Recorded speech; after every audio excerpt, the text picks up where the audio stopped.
Manggil napa ndelok cahayu? Napa ndok mutiare kok sajane kok bar nggo terus mlayu ngono. Pikantuk gungan, Mas. Pikantuk gungan nggih. Nanti sabar karo Mbah Gungan kok. Lah kuwi ya kaya wong tuane dhewe kok. Ora sak tenan kaya banten. Nyangoni anake iki sak lugune kok. Nggih. Matur sembah nuwun nggih Mbane. Yo, nek diwehi aluse. Jenengan pengen mboten? Pengen mboten? Aku tak kuku wae to. Nggih Mbane menika nyuwun kodamune. Oh, nyuwun kodam. Cak anane rono. Ayo Mbah Senen. Ayo Mbah Senen saking sembilan. Cek ode. Lah iki ya wis kaya bapakmu neh nek kuwi. Oh ya wis ora sambung. Gaus gede isin kok. Ngono ae kok ya. Nggih. Nen. Kae pasen kopral kae. Iki Mbah Nen kopral lek iki Mbah Nen dadi wedhus. Nyuwun blitar menika. Blitar. Wah.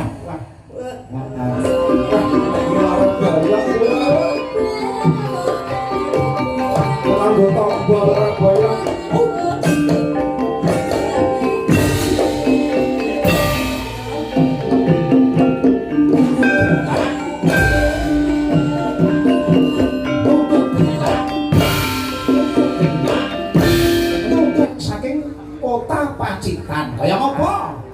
Jogete kaya ngopo sepak terjane. Walang kakek Nduk yo.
Sugeng dalu kang gareng Wilujeng dalu pacake Ki Marsudi Bawa Leksana.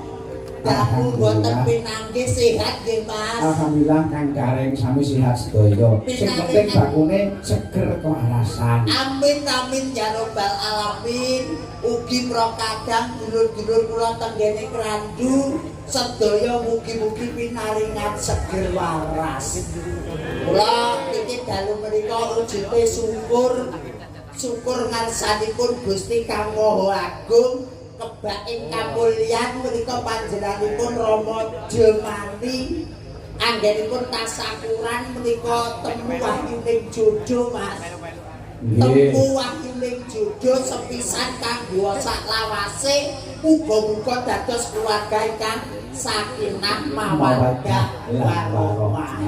Amin. Amin amin Kang Gareng. Jan ruang sapuran kok rong minggu mawon kali jenengan kangen kula mboten umum. Nggih. Gara-gara lombok larang layangan ya arang-arang. Gara-gara parine larang tanggapan ya arang-arang. Namung ndedonga mugi-mugi sedulur sedaya kathah rejeki Allahumma. Amin. Panjang yuswa Allahumma. Amin. Kuat sehat selamat Allahumma. Amin. Ngoten iki lho Mas. Mulakno dulur kerandun iku ngangeni lek teng kula iki Mas nggih. Paribasane sing rada tuwa dadi bapak, aku sing enom dadi adikku lan anak-anakku. Iya pancen ngono Kang Gareng. Nggih, jan tenan. Ugi Kang Gareng niki wau wah sinoman peladen. Nggih. Wah jan cancut gumbegut. Wong tenan. Rukun wah jan cacek. Cacet banget katek kula sak yaine kopi urung diwehi. Lah tekamu wis kasep, tekamu bunyi kok. Wong saking niki sedaya niku kangge nek sedaya kan nuwun diradosi to Mas. Paribasane kula dalah panjenengan Sinden Yoga niku kangge paribasanipun keluarga piyambak. Dadi iki ngopo to wong lagane dhewe sing penting ke dulur-dulur sing rawuh ki ndongane muga-muga lurus rahaja mboten wonten awangan setunggal menapa. Oh, Pak Jaya. Putrane Pak Jemani niku kalih Mas. Nggih. Lanang karo wedok. Muga-muga temu jodoh, temu wahyu sepisan kanggo saklawase aja ngantek pegatah. Panjang ngono Kang Gareng. Amin, amin Kang Gareng. Kuncine siji wong ki arpa bondo dunyane dhuwur wong nuwun sewu lho Mas. Wong ki lek akeh ya bingung, lek sithik ya bingung. Mula sifat wong ya Kang Gareng. Nggih, akeh ya bingung, sithik ya bingung. Mula wong tenggene alam dunya niku ikhlas lillahi taala kados Pak Jumani anggenipun tasakuran dipun ijabahi dening Gusti Kang Maha Agung. Nggih pancen tasakuran abento ketok lokak ning sejatine saya kebak ya Kang Gareng. Ora lokak saya kebak, ora mutah saya mutung. Pancen ngono Kang Gareng. Mula wong jenenge wong syukur iku wong banyak bersyukur iku banyak manfaatnya. Mula ya kene lek wong sugih ku aja ngantek lareke bersyukur. Niku nek lek bojone akeh. Seto iki wae wis penake ra mau dione yo bini aku wis gawe enek buntute ra apa-apa Mas ya. Ya. Aku gawe buntute ngene penak banget kok ya nggih Pak Jembati aku ditresnani tenan karo wong anu mriki Mas. Nggih. Patut ditresnani kok kono teko kene penonton tumplek sing dene Mas Marsudi ayu yogane nom-nom kabeh yaene yo wong enek sing yo ngantuk. Tenanan kula aku mboten teng mriki nggih Mas. Nggih Kang Gareng. Biasane awake dhewe rong minggu pisan niku mesti wayangan teng Klaran dan Kerandu. Heeh. Iki kok rada nek kok setahun kaya bot siji tok iki. Ning Delalah lho Mas. Nggih. Lah wis dilunasi rong taun kepungkur dadi iki karek nyaur igo-igo. Panjenengan to Kang Gareng. Nggih. Ngene iki ya wis kabeh wis lulus dilunasi kabeh kapan kae Kang Gareng. Sesasi seprono wis dilunasi Kang. Bapak Jemani. Pak Jemani iku ora kena dipidhaki late. Pak Jemani, Mas, iki dangu boten pinanggih kula kalih kanca-kanca sinden. Menika monggo Kang Gareng. Nggih, diaturake kalih guru lanang kula saking Krebet. Nggih. Menika Mas Heru Sutaji. Rawuh mriki. Wah, rawuh Kang Gareng. Alhamdulillah Mas Heru wilujeng dalu Mas Heru Sutaji. Nggih, saking dan Jambon. Warga saking Ibu Sisung ugi Bapak Magimin ugi rawuh. Alhamdulillah Bu Sisung yen iki sing panggah Mas. Lah iya lho. Jilbabe sing ijo kuwi. Bu Sisung alhamdulillah muga-muga pinaringan seger waras kapan rezeki. Amin Kang Gareng. Ingkang rawuh mulai sinten saking Balong Mas. Mbah Senen saking Balong ugi rawuh sedarat. Nggih, sedarat rawuh, balong rawuh, jambon rawuh. Mbah Senen saking Sendang ugi rawuh. Alhamdulillah barokah. Derek ndedonga mugi-mugi sabibaripun panjenengan pirsa niki Masuki Bawa Laksana dugi dalem pikantuk berkah rejeki ingkang barokah. Nggih, tenan kok ya. Aku ki lek kali jenengan iki dungane boten umum Mas. Nggih Kang Gareng. Ugi boten katalungan Kang Gareng. Nggih pripun? Katur nggih menika dulur lanang kula menika wonten tanah Sabrang Mas Kawit saking nggih menika Karanglo Kidul. Wonten pundi sakmenika Mas? Nggih. Wonten Malaysia napa wonten Taiwan napa wonten Hongkong? Ora ngaku Mas. Oh, Tanah Sabrang Mas Kawit saking Karanglo Kidul. Wes menika nyuwun lakon mangke. Nggih, mengke di pinangkani setunggal bapak setunggal. Nggih. Jan tenan kok ya 1 2 3 4 5 6 7 tenan. Sing dene jenengan ki nyenengke Mas. Nggih, pokoke nyuwun kabeh Kang Gareng. Nyunyur kabeh ya ayu-ayu kabeh. Janggoke Cantik-cantik kabeh sekolah ya dhuwur-dhuwur kabeh. Kabeh do sekolah, do kuliah.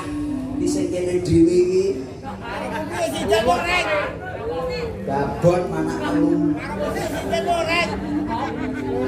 Bose. Ngapunten nggih Mas nggih. Geliak-geliak waton kecanda gremet-gremet waton ning slamet menika linggukan dipun sambung mengke tenggene gara-gara sedaya kersanipun menika saged menghibur dulur-dulur wonten ing laladan Ngrandu mriki Mas Masudi. Nggih. Wah, janten niki ditanjake siji mboko siji. Wonten cobi niki wonten serat Kang Gareng. Oh nggih, jenengan maos rumiyin Mas. Nyuwun lagu kawula rewang. Nggih. Anteping ati, Anteping ati. sambel kemangi. Sambel kemangi. Terus lan saking kawula Karang Taruna Eyang Setono. amin amin amin. Muga-muga tetep gundhuk agawe santosa. Amin amin amin. Wonten arih pepeling. Pepeling dipun pinangkani. Nggih. Wah, jantenan kok ya. Ditanjake setunggal bapak setunggal nggih, Mas. Nggih, Masudi. nggih. Nggih, niki penak. Kopi Kang Gareng. Nggih, pripun Iki pripun. saderipun Mbak Mutiara. Iji. Monggo Siap. rumiyin. Nggih. Wah, Monggo, langsung. Yuk, Pak Mutiara. Sabto Arto.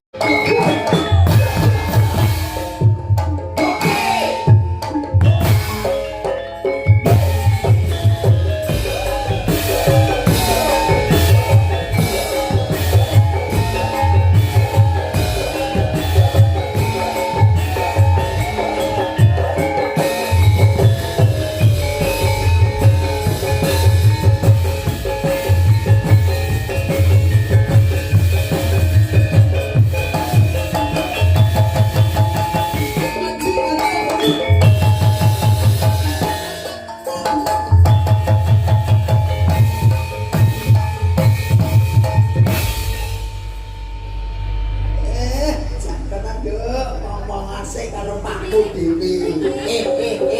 Mutiara. Mutiara bapak lenggah wonten mriki. Kok rono kuwi malah goreng ki mosok Pakku goreng.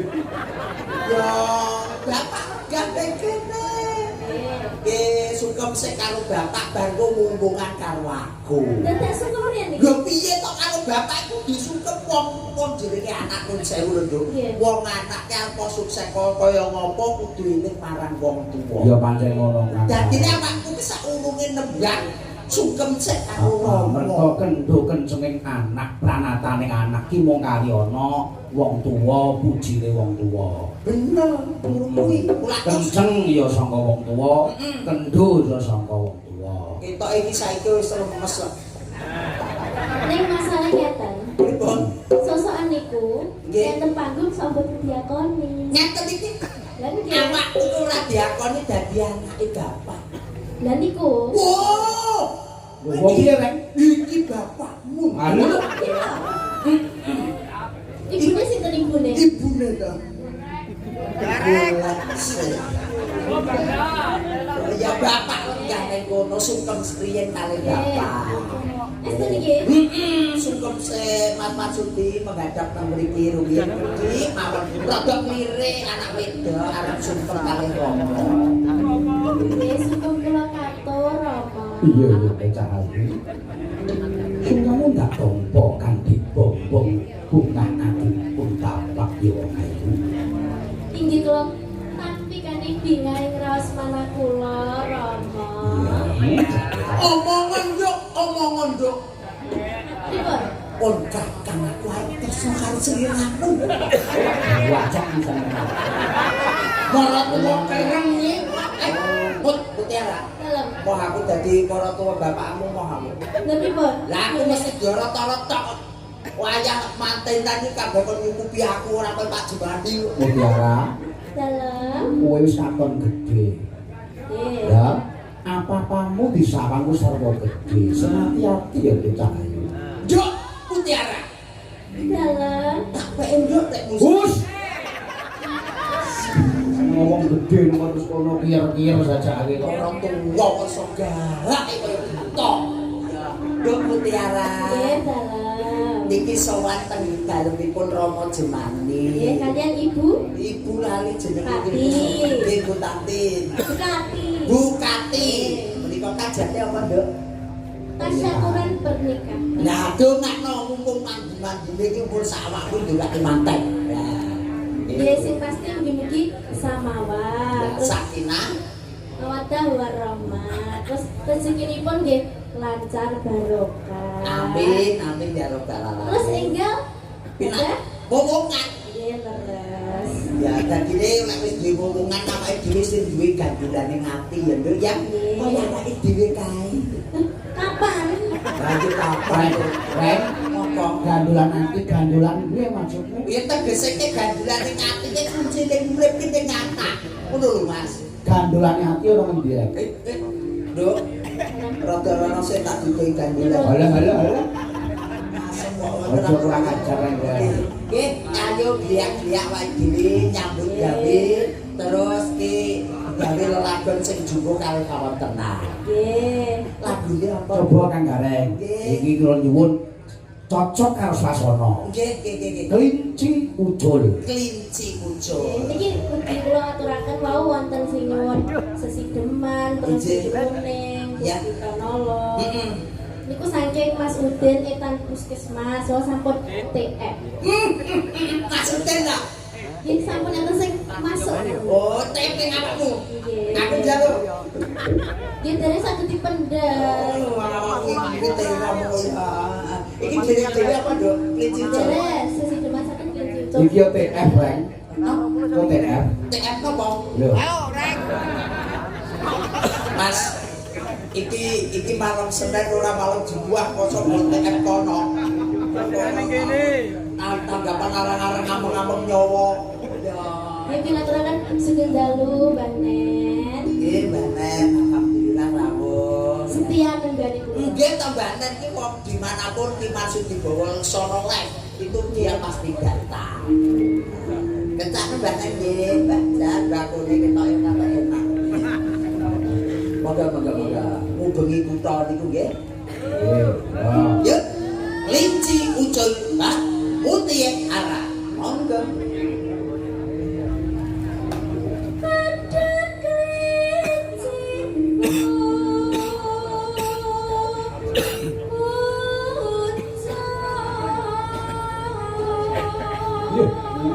Iya rek. Tandani kok bocah lek iki mesti swarane mesti kepenak. Suirane penak. Kandungane gedhe kok.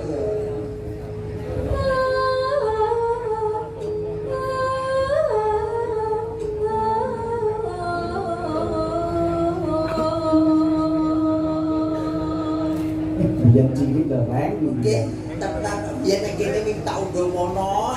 Saiki mari sarwa gedhe. Aku saiki ra wani blas aku dilirik itu wis mamput kok. Ayo Nduk terus.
Langgam kelinci kucing monggo Mbak Mutiara Sabto Argo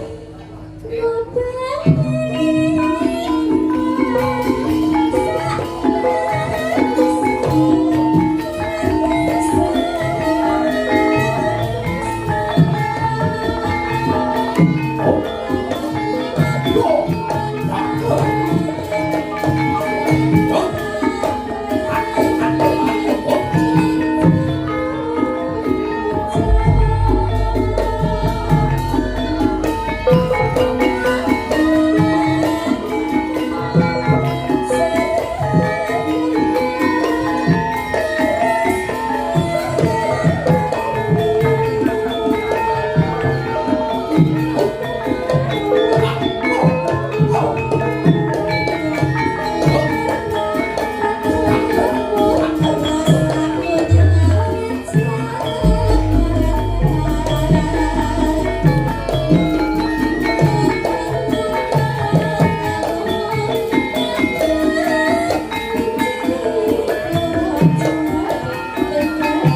nengen ya ngiwa. Ini kuatan ternyata.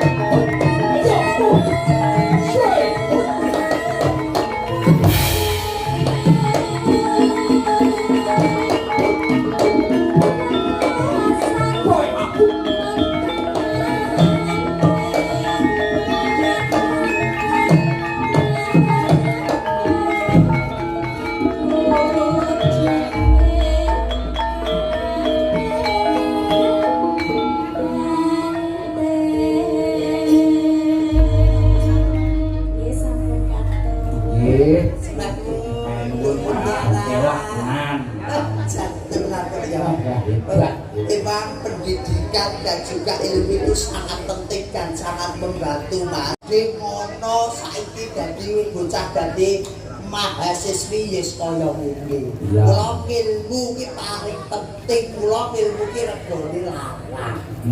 Iki mula aja latek dimusprakne kaya jaman biyen. Bocah SD terus diplayokne ning luar negeri. Saiki dari kuliah ben dhuwur, sekolahe ben pinjul, iso golek rezeki. Ya pancen ngono kan bareng. Mula titip kelingku karo anak-anak. Yen pancen isih golek ilmu. Ije, Golek kepinteran, aja keganggu pacaran. Bapak, Romo, Ibun, niki wonten panggilan. mau panggilanipun? panggilan ngono apa? Saking biasane. Oh, sing Bang Sinen. Panggil napa Nduk Cahayu? Napa ndok mutiare kok sajane kok baru goto, ndok mlayu ngono. Pikantuk gungan, Oh, Mas. pikantuk gungan nggih. Nanti sabar karo Mbah Sinen kok. Lah kuwi ya kaya wong tuane dhewe kok. Ora sak tenan kaya Banten. Nyangoni anake iki sak lugune kok. Nggih. Matur sembah nuwun nggih Mbane. Yo, yo nek diwehi alise. Jenengan pengen mboten? Pengen mboten? Aku tak Mboten saking. kuku wae to. Nggih Mbane menika nyuwun kodang kuning. Oh, yang kotak kuning. Saiki. Banten. Saniki. Nyuwun saniki. Oh, ora betah ketok ya. Pun boten betah Banen. Nggih, ngono. Yo kotak kuning. Nggih, langsung podang kuning. Nggih. Minangkani menika pamunggitan Banen saking Laladan. Saudara. Nggih. Sing brengose kandel niku. Ayo, mesti Banen. Nek lek sing gundul kene cembul ya murin. Yaene wis turu. Panggilan malih Bapak. Pripun niki? Panggilane sapa lho? Sapa lho? Oh. Ya yo cak kanane romo. Ayo Mbak Senen. Kayak Mbak Senen saking Sembilan. COD. Lah iki ya wis kaya bapakmu neh nek kuwi. Ya wis ora sambung. Haus gede isin kok. Wenono ae kok ya. Nggih. Senen. Kae pasen kopral kae. Iki Mbah Nen kopral lek iki Mbah Nen bakul wedhus Nyuwun Blitar menika. Blitar. Wah, wah. Podang kuning nyang Blitar. Nggih, langsung mawon nggih niki digabung nih. Nggih, sak cekape niku kathah seliwati saking Mas Marsudi Baworasono. Nggih. Mbak Hani saking Tulungagung. Tulungagung nggih wonten wah jugete mengkelok gareng. Nah, ngomong nek durung munggah wis to. Engko wis to. Ayam Langsung. monggo. Podang kuning. Monggo. Sapa?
tepuk tangan. Luar biasa. Mutiara. Sebadun. Pun tindakan tiga lagu.